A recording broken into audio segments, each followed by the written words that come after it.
High hello welcome back to my channel. तर इथे मी सकाळी सकाळी ना थोडंसं कोवळं ऊन पडलं की मॉर्निंग वॉकला जायला चालू केलेलं आहे. कारण दिवाळी झाल्यानंतर आता थोडंसं गोड वगैरे खाऊन ना वजन वाढलेलं आहे आता, आणि ते वजन मला कमी करायचं आहे.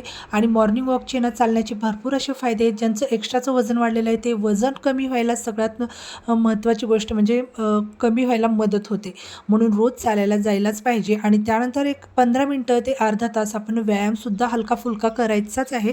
आपण गृहिणी घरातच बसून असतो, मुलं तरी बाहेर जातात, मिस्टर बाहेर जातात, बाहेर जाणारी माणसं, पण गृहिणी ज्या असतात घरी बसलेल्या त्यांना चालणं हे खूप गरजेचं आहे. आणि त्यानंतर योगा व्यायाम हे सुद्धा शरीराची हालचाल करणं खूप गरजेचं आहे. आपण मॉर्निंग वॉक केल्यानं आपली पचनक्रियासुद्धा सुधारते.